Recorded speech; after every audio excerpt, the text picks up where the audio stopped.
के पास चलते हैं। आलोक वत्स साहब बीजेपी के नेता हैं, वो भी इस वक्त हमारे साथ जुड़ रहे हैं। हुदा जरीवाला हैं, राजनीतिक विश्लेषक, आम आदमी पार्टी को समर्थन करती हैं, वो भी हमारे साथ इस वक्त जुड़ रही हैं।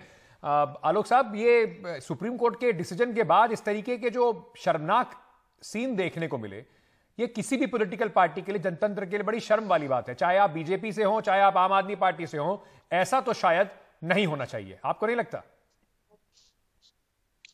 देखिए, आज जो हुआ वो बहुत ही गैर जिम्मेदाराना है और काफी शर्मनाक हरकत है। लेकिन इसकी शुरुआत किसने की? उनकी जो पार्षद है साजिया, या क्या नाम है उनका, ये शुरुआत उन्होंने किया। आप अपने वीडियो में देखिए, उनके द्वारा इशारा और उत्प्रेरित किया जा रहा है कि कम फॉरवर्ड और इसमें हंगामा करो। तो ये तो शुरुआत उन्होंने किया है, हमारा उसमें क्या दोष है? हमने तो सुप्रीम कोर्ट का आदेश आया, सुप्रीम कोर्ट के आदेश के बाद मेयर भी चुन लिया गया और डिप्टी मेयर भी चुन लिया गया, तो क्या दिक्कत है?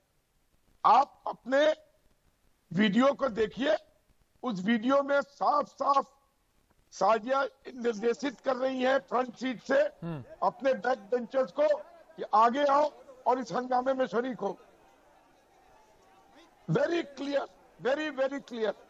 तो आपको उसमें हंगामे में शरीक हो, लेकिन आपको लगता है कि बीजेपी के जो लोग थे वहां पर वो बिल्कुल पाक साफ है, उन्होंने कुछ नहीं करा, बिल्कुल आम आदमी पार्टी वाले हावी हो गए उनके ऊपर? अंकित जी, सबसे पहले तो मेजोरिटी में है वो लोग, हाँ। संख्या बल उनके पास ज्यादा है जी। और दूसरी चीज, अब गांधीवादी युग तो रहा नहीं। अगर आप मुझे धक्का देंगे तो मैं भी आपको धक्का दूंगा, आप मुझे पर बोतल फेंकेंगे तो मैं भी आपके ऊपर बोतल फेंकूंगा, स्वाभाविक है। लेकिन इनिशिएट किसने किया? Who started this? ये बिल्कुल क्लियर है वीडियो में।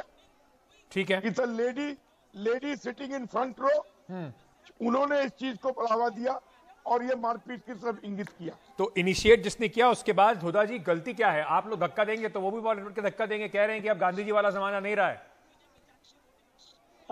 अरे सर, कैसी बात कर रहे हैं आप? उनकी जो मेयर, उनकी तरफ से जो इलेक्टेड मेंबर थी रेखा गुप्ता जी, उन्होंने बाकायदा से पोडियम तोड़ा है। उनके जो अमित नागपाल जी है, उन्होंने बैलेट पेपर फाड़ के हमारी डॉक्टर शैली ओब्रॉय के ऊपर फेंका है और बैलेट बॉक्स फेंका है। मतलब ये कोई मामूली चीज नहीं है। और सारा का सारा तमाम ये जो लड़ाई झगड़ा और ये इस तरह का जो माहौल बनाया गया है, ये साफ साफ इसमें बीजेपी की गलती है। बीजेपी अपनी सीधे तरीके से हार क्यों नहीं मान जाती? पहले तो मेयर और डिप्टी मेयर के चुनाव में इतने इन्होंने अड़चने डाली, इतनी तकलीफें करी, जब सुप्रीम कोर्ट बीच में आई तब जाके कहीं जाके ये मेयर और डिप्टी मेयर का चुनाव हुआ। तो अब स्टैंडिंग कमेटी के मेंबर्स में क्यों इनको इतनी तकलीफें और परेशानियां हो रही हैं? क्यों ये एक संवैधानिक तरीके से, कॉन्स्टिट्यूशनल तरीके से नहीं चुनाव होने देते? आई मीन बीजेपी ने तो ये एक तरह का अपना स्टेटस को बना लिया है कि हंगामा करें। आलोक जी, सुप्रीम कोर्ट ने कहा था, ये बड़ी मतलब तीखी टिप्पणी करी थी एलजी के ऊपर भी कि भाई इस तरीके से आप चुनाव नहीं होने दे रहे हैं, जो आप बातें कह रहे हैं वो ठीक बातें नहीं है। तो स्टैंडिंग कमेटी बीजेपी पचा नहीं पा रही है क्या कि बिल्कुल एमसीडी जो है दिल्ली की हाथ से निकल गई है? मेयर न रहा, डेप्यूटी मेयर न रहा, स्टैंडिंग कमेटी, क्योंकि ताकत तो उनके हाथ में होती है, बीजेपी ये पचा नहीं पा रही है। देखिए, हम लोग लोकतंत्र में विश्वास करने वाले लोग हैं। हिमाचल हार गए, क्या वहां सरकार नहीं चल रही है? और दूसरी चीज मैं जानना चाहता हूं, जिनको आप राजनीतिक विशेषज्ञ के रूप में लाए हैं, क्या वो मैडम राजनीतिक विशेषज्ञ है या आपकी प्रवक्ता है? सर, मैंने कहा ना कि आम आदमी पार्टी का समर्थन करती हैं, आपने सुना नहीं शायद।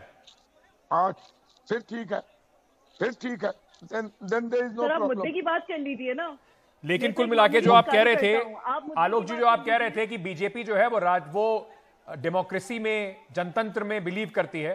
सर, किसी भी जमहूरियत के लिए, किसी भी डेमोक्रेसी के लिए, किसी भी जनतंत्र के लिए ये जो कल हुआ है एमसीडी के सदन पे, ये बड़ी शर्मसार करने वाली है सर। और चाहे इसे आप कैसे भी खेलने की कोशिश करें, आम आदमी पार्टी और कांग्रेस और बीजेपी के जो सदस्य हैं, दोनों को कम से कम इस मामले में शर्मसार जरूर होना चाहिए। माफी भी मांगनी चाहिए देश से कि चुने हुए प्रतिनिधि इस तरीके से एक दूसरे के ऊपर हावी हैं। ये लाठी गोली की लड़ाई नहीं है सर, बैलेट की लड़ाई है। यही देश का जनतंत्र है। बहुत बहुत शुक्रिया आप दोनों का।